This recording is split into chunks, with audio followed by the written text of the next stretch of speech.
지난주에는 구두를 짝짝이로 신고 오셨는데. 그러니까 와가지고 이게 아침에 방송하다 보니까 가끔 그 집을 나올 때는 굉장히 어두울 때가 있잖아요. 그래서 그래도 그렇죠. 어떻게 제 짝을 못 잡고 그렇게 신고 오셨어요? 모르다 도착해서 뭔가 발이 불편해서 살펴보니까 이게 높낮이가 안 맞는 다른 신발들을 신고 왔습니다. 제가 방송에서는 얘기 안 했는데 그게 기사화가 됐더라고요. 나중에 어떻게. 저도 너무 허탈해가지고 제가 사진을 찍어서 올렸는데 그걸 또 제 자진 납세했습니다. 오늘은 제 짝 신고 오셨죠? 네, 오늘은 철저하게 아침에 불 켜고 확인하고 왔습니다. 일상으로 돌아가고 있는 이제 이준석 위원장. 요즘 방송 출연이 부쩍 많아진 허성무 소장님. 네. 김현정의 뉴스쇼를 통해서 보석을 발견했다 이런 평가가 막 여기저기서 쇄도합니다. 아 그래요? 저도 몰랐습니다. 이 두 분과 함께 상한가 하한가 짚어볼 텐데 우선 지난주에 이제 서울중앙지검장부터 시작해서 뭐 외교부 장관, 안보실장, 정책실장, 주말 사이 인사들 요 인사에 대해서 점수부터 좀 주고 시작을 하죠. 허 소장님 몇 점 주시겠습니까? 저는 뭐 거의 95점 이상 드리고 싶어요. 역시 이준석 위원장? 저는 지난주에는 이제 취임 첫 주차에 대해서 95점 가까이 줬는데 아주 높게 주셨죠. 네, 이번에는 조금 낮추겠습니다. 90점 정도로 주겠습니다. 낮아진 이유는?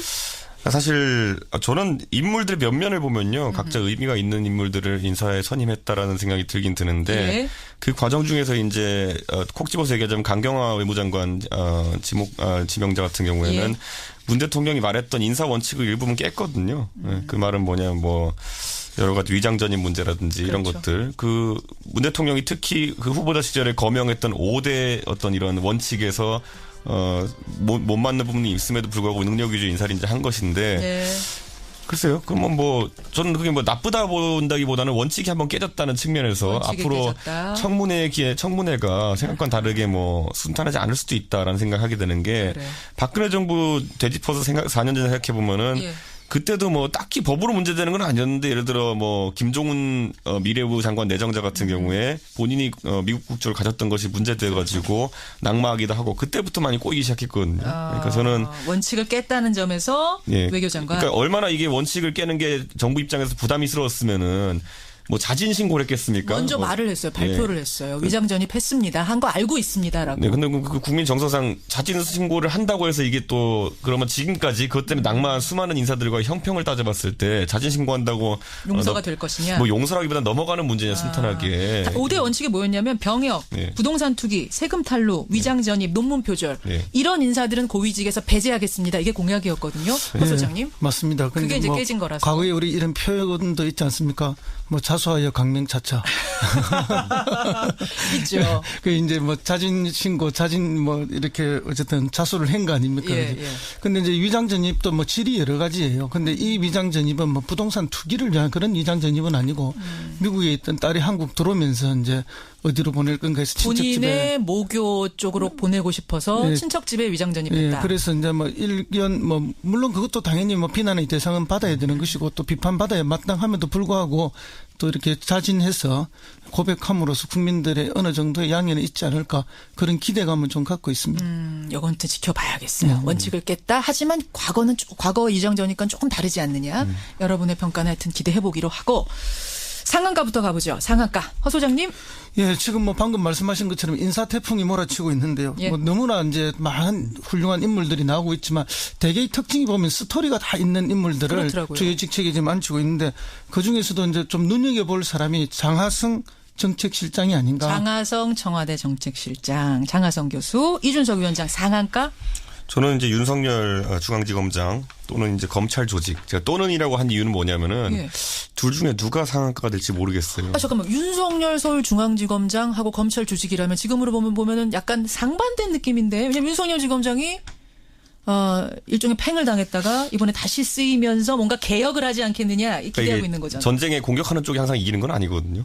그러니까 방어전으로 이제 검찰이 아마 검찰 조직이 치를 텐데 이게 뭐 방어전이랑 기득권 방어 논리 이런 건 둘째치고 지금 검찰 같은 경우에 상당히 좀 뭐라 해야 될까 억울한 부분도 있을 겁니다. 예를 들어 최근에 있었던 돈봉투 감찰이라든지 이런 부분에 대해 가지고 뭐 여론이야 굉장히 검찰이 나쁘게 이렇게 묘사되고 있지만은 사실 이걸 관행이라고 또 묘사하기도 했는데 문제가 뭐냐면 실제로 이제 관행이 맞거든요. 근데 잘못된 관행이죠. 그렇죠, 그런데 그렇죠. 이것을 가지고 이제 어떤 인사 태풍까지 이제 몰아치려고 하니까 아마 그 부분에 대해서는 검찰도 한 거를 좀 할 겁니다. 제 생각에는. 그래서 윤석열이냐 아니면 검찰 조직이냐 누가 상한가 될지 모르겠다. 자, 그 얘기 잠깐 두고 그러면 장하성 실장 얘기부터 좀 해보죠. 정책실장. 상한가 맞습니까? 예, 뭐 저는 상한가를 충분히 주실 만한 그런 사람이라 보고요.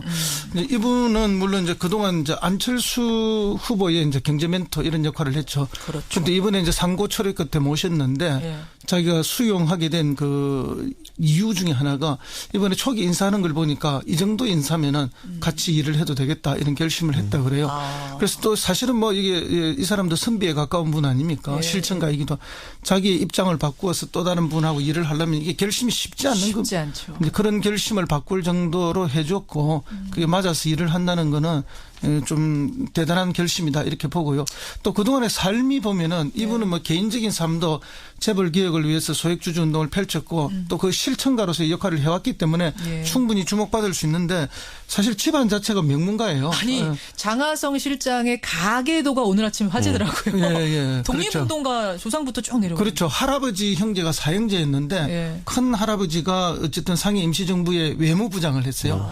그리고 먼저 자신의 할아버지도 독립운동을 했고 그 밑에 작은 할아버지 한 분은 그 1929년 강주에서 그 학생운동이 일어납니다. 독립운동인데요. 이 학생운동에 참여해서 이제 고문으로 돌아가셨어요.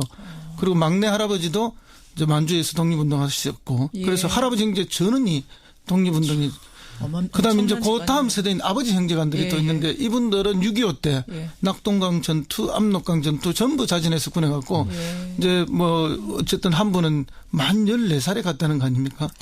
그럴 정도로 이제 이렇게 애국하고 애족하는 집안이었다. 이제 그런 집안에 이제 3세대로 이 하씨 학렬을 가진 분들이 있는데 그래서 뭐 장하진 자기 누님이죠. 여성부 장관. 참여정부 때 여성부 장관을 했고 이번에 이제 본인이 이렇게 들어왔고. 장하준 교수도 친척 동생이죠. 그거는 사촌 동생이죠. 사촌 동생. 예, 장제식 전 산자부 장관 자기 삼촌의 아들인데.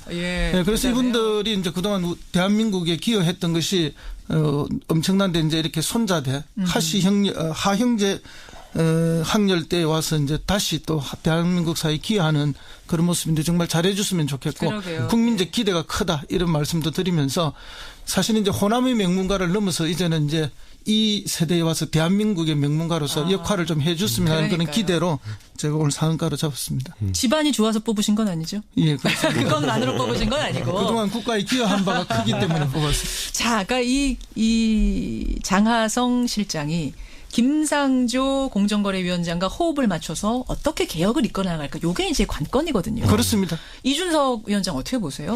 그 사실 김상조 교수 같은 경우에도 사실은 우리가 봤을 때는 좀 일부에게는 급진적인 경제학자의 이미지가 있기도 하지만은 실제로는 굉장히 온건한 분이에요. 그래요? 예, 그래서 사실 기업경의 사례로 드는 것들 이런 걸 본다 하더라도 좀 서구적 관점에서 뭐 그 정도로만 맞추자 정도의 느낌이지 누가 표현한 것처럼 좌파 경제학자로 보기 좀 어려운 아니에요? 예, 어려운 그런 측면이 있습니다. 주류 경제학자입니다. 우리가 이렇게 알고 있는. 그러다 보니까 제 생각에는 이 부분에 있어 가지고는 뭐 장하성 교수도 마찬가지이고요. 그러다 보니까 이 호흡을 맞추자는 건데 사실 재벌 개혁이라는 거는 강도가 어느 정도냐를 놓고 이제 사람들이 관심을 갖는 거거든요. 그런데 일반적인 이제 관점에서는 장하성 교수랑 그리고 또 김상조 위원장 정도면은 뭐 그래도 온건한 정도의 수준이다.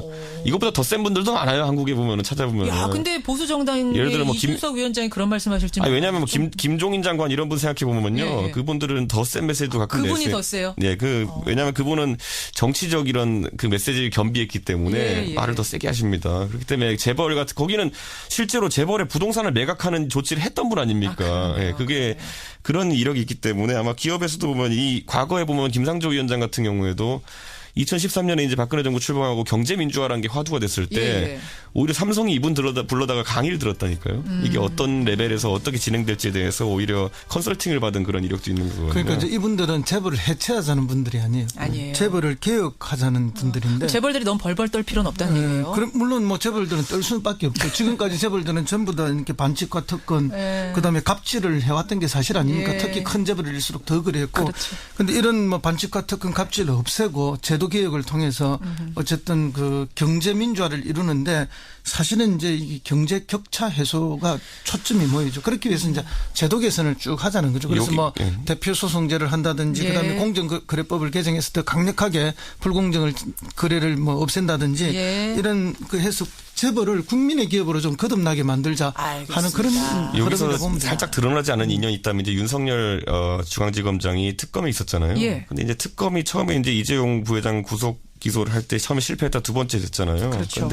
첫 번째 할 때 안 됐을 때 두 번째 되는 논리를 제공한 사람이 김상조 교수라는 이야기가 지금 뭐 정설이거든요. 그렇기 때문에 아마 뭐 삼성 입장에서는 좀 불편한 그런, 많이 불편하겠는데 그런 인사일 수밖에 없다라는 생각 정도는 하게 되는데 그래도 저는 개인적으로는 정치 권력과 경제 권력이 있을 때 뭐 서로 견제가 돼야 되는 상황이기 때문에 그 정도의 긴장 관계는 좋다라는 생각을 합니다. 알겠습니다. 그렇게 해서 장하성 실장 상한가, 이준석 위원장의 상한가는 조금 전에 이름이 나왔던 윤석열 서울중앙지검장, 그러니까 특검에서 뛰었던 그분이 서울중앙지검장으로 왔어요. 근데 그분이 상한가가 될지 아니면 검찰 조직이 될지 어떻게 보세요? 자, 우리 잘 생각해 보면은 과거에 노무현 정부 때 검찰 개혁이 성과가 미진하고 실패했다는 평가를 받는 이유 중에 하나는 어떻게 보면 조직 외의 인사를 들여와서 조직을 개혁하려고 했던 것에 문제가 있었거든요. 강금실 법무부 장관. 강금실 법무부 장관이 뭐 다 뛰어난 능력 갖고 있겠지만 조직 논리를 돌파하지 못했기 때문에 그런 벽을 못 넘었어요. 이런 일이 있었는데 윤석열 지검장 같은 경우는 특수한 케이스입니다. 조직 내의 인사였다가 약간 이렇게 표현하는 것지만 약간 외부적인 성격도 띠고 있고 외부자적인 성격도 띠고 있고 그런 인사인데 저는 이번에 검찰 조직을 문재인 정부가 처음에 제어하는 빼어드는 칼이 돈봉투 문제라는 것에 대해서 약간은 우려를 하게 됩니다. 왜요? 왜냐하면 이게 원래 뇌물이라는 게 보면 김영란법에도 정확히 나와 있는 게 뭐냐면은 8조 사항에 보면은 상급자가 하급자에게 주는 경력금조의 돈은 김영란법의 적용 대상에서 배제한다로 돼 있어요. 그래요? 예외 조항이 들어 있습니다. 그렇기 때문에 이것은 뭐 김영란법 위반으로 보기도 좀 뭐하고 특정 사건에 대한 뇌물로 좀 보기도 뭐한 것이 그야말로 관행 중에 나쁜 관행 정도? 그러니까 그 금액이 액수나 이런 거로 봤을 때 뇌물죄 인정받기 어려운 그 금액이기도 하고 그래서 이게 말 그대로 수사까지 들어가긴 좀 어려운 사안이고 결국에는 이게 좀 조직한테 좀 잘못된 관행이니까 이제 앞으로 좀 잘해보자 뭐 이런 취지의 이제 무언의 압박인데 문제는 이게 딱 어느 지점에 해당하냐면은 글쎄요. 예전에 보면은 박근혜 정부에서 기강 잡겠다고 공직 기강 잡겠다고 이제 뭐 성완종 리스트 들고 이제 뭐 나섰다고 오히려 이완구 총리만 잡히고 뭐 이런 것처럼 이번에 빼든 칼이 과연 우병우를 관통할 수 있을 것인가? 저는 지금 이게 나온 이유가 뭐냐면요. 결국에는 우병우 수석을 잡으려고 했는데 우병우 수석이 워낙 주도면밀한 사람이기 때문에 뭐 증거 인멸이든지 아니면 자기가 준비를 철저히 했든지 간에 안 잡히는 거예요. 그러니까 처음에는 법인 차량 갖고 잡으려고 그랬죠. 네, 그렇죠. 그 다음에 나온 것들 보면 뭐 특검이 가가지고 우리가 밥은 다 해놨으니까 이게 전자레인지 돌리기만 하면 밥이 될 거다. 그냥 검찰한테 넘겨줬는데. 검찰에 넘겨줬는데 구속이 안 됐잖아요. 잡았어요. 안 됐잖아요. 그러니까 이번에는 또 그럼 우병우 사단이라고 불리는 사람들의 어떤 이런 만찬? 관행적인 돈봉투를 가지고 이제 이걸 잡으려고 한다는 것이 사실 쉽지는 않은 거거든요. 그러니까 오히려 저는 약간 걱정되는 게 뭐냐면은 이 이면에는 실제로는 그럼 우병우 수석이나 아니면 그 사단을 잡을 수 있는 수단 자체가 없다는 것을 좀 증명하는 거 아니냐라는 생각이 들어서 약간 이 검찰 개혁이 오히려 보이는 것과는 다르게 어려운 지금 거 아니냐. 그러니까 사실 검찰 조직을 잡으려면 이 사람들이 얼마나 논리적이고 또 조직 방어 논리가 치밀한 사람들입니까? 거기에 대해서 관행적으로 돈봉투 50만 원, 100만 원 주고받는 걸 갖고 이 조직을 뭐 어떻게 개혁할 수 있느냐라고 했을 때는 좀 약간 빼든 칼이 이것도 빵칼이다라는 생각이 드는 겁니다. 저는 이게. 빵칼 아니냐? 어떻게 생각하세요, 소장님? 이것 갖고 뭐 검찰을 개혁하거나 뭐 잡으려 하는 그런 건 전혀 아니고 이거는 뭐 단순한 중간에 일어난 하나의 이벤트에 불과한 거고요. 실제 이제 검찰 개혁은 뭐 쉬운 게 인적 청산이지만 인적 청산을 통해서 뭐 어떤 개혁이 성공해 본 적이 없어요. 그거는 시간이 지나면 다시 원위치로 다 돌아가거든요. 문제는 제도적 개혁이 분명하게 돼야 되는데 이 정부에서 하고자 하는 제도적 개혁은 뭐 이미 국민들이 잘 아시다시피 공수처라든지 그다음에 뭐 검경수사권 분리라든지 이런 것들이 대표적인 거거든요. 근데 그걸 통해서 제도 개선을 통해서 국민의 검찰로 거듭나게 하는 것이지 뭐 이걸 통해서 뭐 사람 몇 사람을 어떻게 해서 어떻게 한다 그거는 뭐 전혀 아니고요. 다만 이거는 이제 그 초기 하나의 계기일 뿐이고 결국 뭐 그런 윤석열 검사가 지검장이 되니까 지금 검찰 내부에 반발이 있지 않느냐 이렇게 하는데 그 반발은 지금 흔히 뭐 3, 40명으로 되는 고위 간부들에만 있고 윤석열 검사가 23기인데 그 이하는 지금 어떻게 반발 없어요? 제가 볼 때는 지금 뭐 오늘 출근해서 아침에 검찰청 화장실에 가득 차 있을걸요. 뭐 왜요? 검사들이 화장실 가서 막 웃는다고. 좋아가지고 잘 그렇죠. 됐다고. 일선 검사들이야 뭐 이번에 그래 우에 쭉 업고 나가주면 다 승진해야 될 건데. 승진 줄줄이 할 텐데. 저는 이번에 그래서 5기 수납하기 했습니다. 저는 제가 이번에 이 인사들을 보면서요. 아까 제가 살짝 운을 띄웠는데 김상조 교수 영입한 것이랑 그리고 윤석열 지검장 임명한 걸 보면서 이 둘이 그럼 공통적으로 지금 가지고 있는 과제가 뭘까 생각했을 때 뭐예요? 그리고 박근혜 대통령 뇌물죄 입증에 대한 부분 그거를 잘 처리하자라는 의미가 아주 강조된 인사라 보고요. 왜냐하면 이 둘 다 그 실무자들 아닙니까? 아까 제가 말했듯이 한 분은 논리를 제공했고 한 분은 실제 파트너였네요. 수사를 담당했기 때문에 윤석열 지검장에게 주어진 미션은 이 수사 과정에서 어쨌든 철저하게 수사가 이루어지도록 해라 정도의 아주 국지적인 미션이고 오히려 제가 봤을 때는 검찰 개혁 담당자는 여기가 아닐 것이다. 컨트롤 타워가. 윤석열 지검장이 그쪽을 신경 쓰기보다는 오히려 내부를 좀 다독이는 역할을 하지 않을까. 그러면 누구? 그거야말로 이제 조국 수석의 역할에 달린 것이 아닌가라는 생각하게 됩니다. 오늘 인선 얘기하다 보니까 하한가 못할 것 같아요. 하한가 다음 주에 해야 되는 거 아닌가 모르겠는데. 근데 누군지라도 좀 들어보죠. 허성무 소장님 하한가? 예, 저는 정우택 대표, 원내대표죠. 아니, 왜요? 정우택 원내대표. 왜 조금 전에 인터뷰하고 가셨는데. 그렇죠. 5.18 그 강주 기념식에 참석하셨잖아요. 그런데 이제 님을 위한 행진곡 부르지 않았는데, 부르지 않은 거는 좋지만, 그 부르지 않는 이유를 기자들이 물었을 때, 국민적 공론화가 없었고, 대통령이 우리한테 사전에 언론이 없었다. 이렇게 이야기를 했어요. 그러니까 부르지 않은 건 자유지만. 그렇죠. 뭐 이유가 논리가 안 된다? 논리가 전혀 맞지 않죠. 왜냐하면 국민적 공론화라는 게 뭐 딴 게 있습니까? 그러면 그때 재창이 관례적으로 잘 되어 왔던 걸 합창으로 바꿀 때 그때는 어떤 국민적 공론화가 있었죠. 근데 그때 그런 문제를 제기를 했더라면 이 이야기가 옳은 말이지만은 전혀 그렇지 않고 이미 국민들은 걸 다 원하고 있는 걸 해준 걸 불구하고 또 본인한테 언론이 없었다 하는데 사실 이런 것까지도 본인에게 다 미리 사전 언론을 해야 될 정도는 아니지 않느냐. 재창 문제까지 이거는 왜냐하면 국회하고 협의해야 될 문제는 아니니까 국회하고 협의해야 할 문제라면 반드시 뭐 각 당의 원내대표들하고 의논하고 사전에 알려드리고 하는 게 맞죠. 알겠습니다. 그러나 그런 정도의 사안이 아닌데도 이렇게 말하는 것은 좀 명분이 약하지 않나 이런. 저는 보수 정당인 이준석 위원장의 생각이 궁금하네요. 여기에 대해선. 뭐 제 생각에는 뭐 이제 원칙이 정해졌으면요. 그 원칙에 뭐 맞춰가는 것이 뭐 답이 아닐까. 저는 이번 선거에 뭐 대통령 선거라는 것이 한번 치러지고 나면은 이런 것들에 대한 국민적인 어떤 판단도 이루어졌다고 좀 보는 편이거든요. 선거를 통해서. 그리고 이런 어떤 문재인 대통령이 좀 뭐랄까 긴급 조치 성격의 뭐 지시 사항으로 이렇게 하긴 했지만은 그래도 큰 반발이 국민적 반발이 적었다는 점에 있어가지고 자유한국당도 너무 민감하게 반응할 필요는 없다라는 생각을 하게 되어 있고 이제 그 아마 자유한국당에서는 그 대변인 명의로 무슨 뭐 북한군 개입설이니 뭐 이런 것도 이제 검증하자라고 나서는데. 그랬어요. 예, 사실 뭐 그런데 그거는 학계에서 뭐 해가지고 할 일이지 지금 갑자기 뭐 어디 뭐 글 하나 읽고 그걸 갖고 검증하자. 공당이 뭐 검증하자고 나설 진짜 이런. 북한군이 개입했는지 검증하자. 그 부분도 그런 사항은 아니라고 보기 때문에. 사실은 그 부분도 그때 80년 당시에 군사 정권들이 군사 독재 그룹들이 신군부가 만들어낸 가짜 뉴스 아닙니까?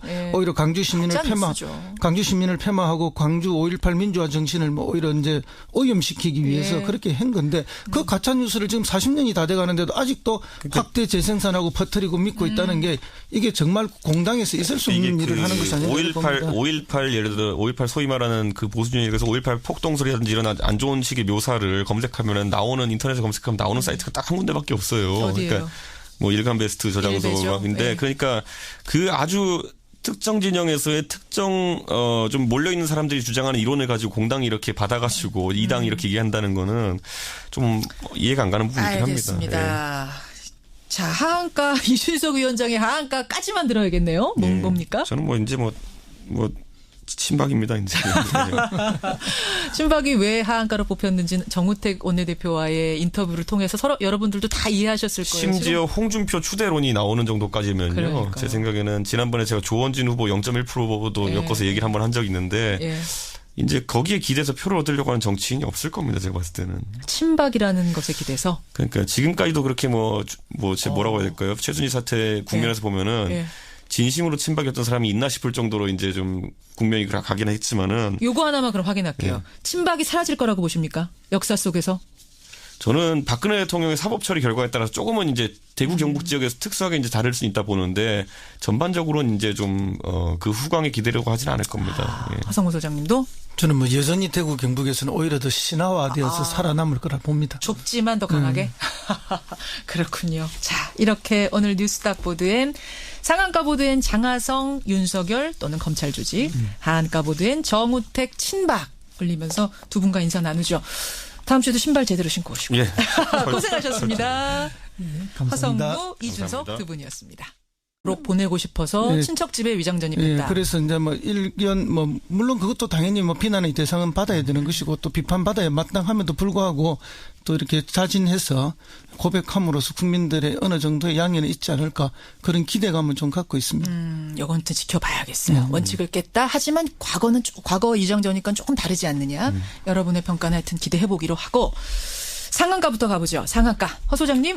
예, 지금 방금 말씀하신 것처럼 인사 태풍이 몰아치고 있는데요. 예. 너무나 이제 많은 훌륭한 인물들이 나오고 있지만 대개의 특징이 보면 스토리가 다 있는 인물들을 그렇더라고요. 주요 직책에 지금 앉히고 있는데 그 중에서도 이제 좀 눈여겨볼 사람이 장하성 정책실장이 아닌가. 장하성 청와대 정책실장, 장하성 교수, 이준석 위원장 상한가. 저는 이제 윤석열 중앙지검장 또는 이제 검찰 조직. 제가 또는이라고 한 이유는 뭐냐면은 예. 둘 중에 누가 상한가가 될지 모르겠어요. 잠깐만. 윤석열 서울중앙지검장하고 검찰 조직이라면 지금으로 보면은 약간 상반된 느낌인데. 왜냐면 윤석열 지검장이 일종의 팽을 당했다가 이번에 다시 쓰이면서 뭔가 개혁을 하지 않겠느냐 기대하고 있는 거잖아요. 전쟁에 공격하는 쪽이 항상 이기는 건 아니거든요. 그러니까 방어전으로 이제 검찰이 아마 검찰 조직이 치를 텐데 이게 뭐 방어전이랑 기득권 방어 논리 이런 건 둘째치고 지금 검찰 같은 경우에는 상당히 좀 뭐라 해야 될까 억울한 부분도 있을 겁니다. 예를 들어 최근에 있었던 돈봉투 감찰이라든지 이런 부분에 대해 가지고 뭐 여론이야 굉장히 검찰이 나쁘게 이렇게 묘사되어 있지만은 사실 이걸 관행이라고 또 묘사하기도 했는데 문제가 뭐냐면 실제로 이제 관행이 맞거든요. 근데 잘못된 관행이죠. 그렇죠, 그런데 그렇죠. 이것을 가지고 이제 어떤 인사 태풍까지 이제 몰아치려고 하니까 아마 그 부분에 대해서는 검찰도 한 거를 좀 할 겁니다. 제 생각에는. 그래서 윤석열이냐 아니면 검찰 조직이냐 누가 상한가 될지 모르겠다. 자, 그 얘기 잠깐 두고 그러면 장하성 실장 얘기부터 좀 해보죠. 정책실장. 상한가 맞습니까? 예, 저는 상한가를 충분히 주실 만한 그런 사람이라 보고요. 이분은 물론 이제 그동안 이제 안철수 후보의 이제 경제 멘토 이런 역할을 했죠. 그렇죠. 그런데 이번에 이제 상고 처리 끝에 모셨는데 자기가 수용하게 된 그 이유 중에 하나가 이번에 초기 인사하는 걸 보니까 이 정도 인사면은 같이 일을 해도 되겠다 이런 결심을 했다 그래요. 그래서 또 사실은 이게 이 사람도 선비에 가까운 분 아닙니까? 실천가이기도 자기의 입장을 바꾸어서 또 다른 분하고 일을 하려면 이게 결심이 쉽지 않죠. 그런 결심을 바꿀 정도로 해줬고 그게 맞아서 일을 한다는 거는 좀 대단한 결심이다 이렇게 보고요. 또 그동안의 삶이 보면은 이분은 개인적인 삶도 재벌 개혁을 위해서 소액주주 운동을 펼쳤고 또 그 실천가로서의 역할을 해왔기 때문에 충분히 주목받을 수 있는데 사실 집안 자체가 명문가예요. 아니 장하성 실장의 가계도가 오늘 아침 화제더라고요. 독립운동가 그렇죠. 조상부터 쭉 내려오고. 그렇죠. 할아버지 형제가 사형제였는데 큰 할아버지가 어쨌든 상해 임시정부의 외무부장을 했어요. 그리고 먼저 자신의 할아버지도 독립운동을 했고 그 밑에 작은 할아버지 한 분은 그 1929년 광주에서 그 학생운동이 일어납니다. 독립운동인데. 지난주에는 구두를 짝짝이로 신고 오셨는데. 와가지고 이게 아침에 방송하다 보니까 가끔 그 집을 나올 때는 굉장히 어두울 때가 있잖아요. 그래서 그래도 그렇죠. 어떻게 제 짝을 못 잡고 그렇게 신고 오셨어요? 모르다 도착해서 뭔가 발이 불편해서 살펴보니까 이게 높낮이가 안 맞는 다른 신발들을 신고 왔습니다. 제가 방송에서는 얘기 안 했는데 그게 기사화가 됐더라고요. 나중에 어떻게. 저도 너무 허탈해가지고 제가 사진을 찍어서 올렸는데 그걸 또 제가 자진 납세했습니다. 오늘은 제 짝 신고 오셨죠? 오늘은 철저하게 아침에 불 켜고 확인하고 왔습니다. 일상으로 돌아가고 있는 이제 이준석 위원장. 요즘 방송 출연이 부쩍 많아진 허성무 소장님. 네. 김현정의 뉴스쇼를 통해서 보석을 발견했다 이런 평가가 막 여기저기서 쇄도합니다. 그래요? 저도 몰랐습니다.